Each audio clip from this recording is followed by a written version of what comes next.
Hey everybody, welcome back to Mining Modern. I'm Corbin Hostler, and this week I have a very special deck to share. Now, I'll let you know I'm deep in the planning session for next week's Christmas deck, so if you have any ideas for a great Christmas-themed deck, something about giving gifts or taking gifts, I don't know, some sort of great Christmas theme, let me know.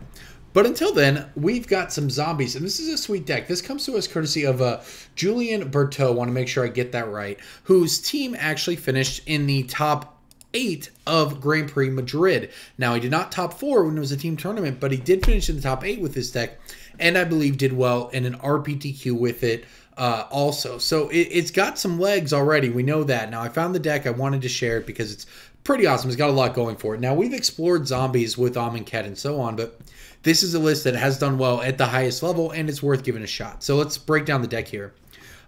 Dread Wanderer makes its long-awaited entrance into Modern or something like that anyways. But so the idea here is with Dread Wanderer and Gravecrawler and Bloodghast, you have 3 extremely recursive creatures that are all zombies. So Dread Wanderer, of course, when you're Hellbent, can come back, or Heckbent, or whatever you call this. When you have 1 card in your hand or fewer, you can bring it back into play, and that will crew Smuggler's Copter. Of course, if you have a zombie, you can also cast Gravecrawler from your graveyard and crew your Smuggler's Copter.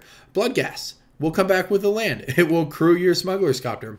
So the cool part about all of these creatures is they're all recursive. They all come back.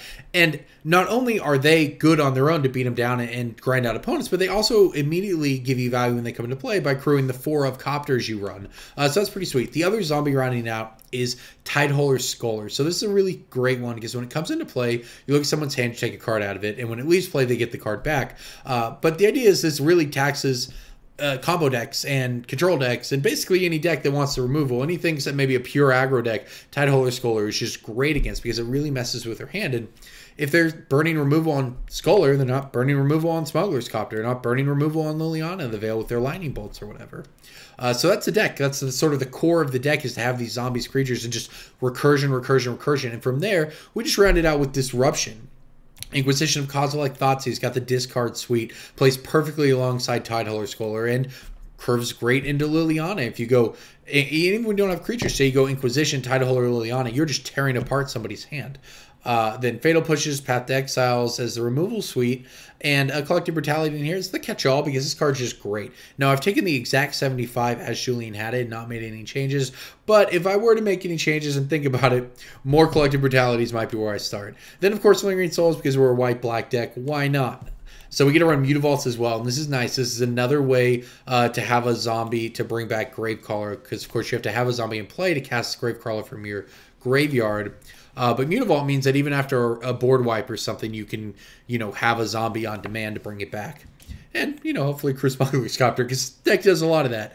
You also get nice discard value with the Bloodghast and the Gravecrawlers and the Dread Wanderers, with the Collective Brutality, the Liliana, and the Smuggler's Copter here.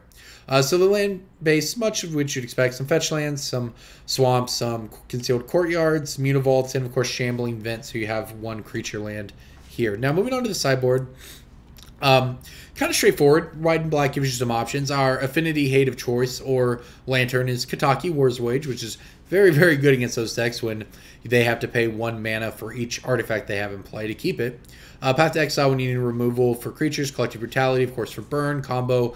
This card just does it all in Modern. It's great. Fulminator Mage for the Tron matchups, Damnation for the creature matchups, Leyline of the Void for the graveyard decks, and an Anguish Unmaking is a catch-all here. You bring it in against a whole bunch of stuff. Pretty sweet card, white-black, just exile non-land permanent for 3 mana at instant speed. It's great. So that's the deck, white-black zombies. Pretty excited to give this one a shot. It's something new, and it's done well at a Grand Prix level, not to mention qualifying somebody for the Pro Tour, I think. So let's give it a shot. Here we go. Thank you for watching, everyone.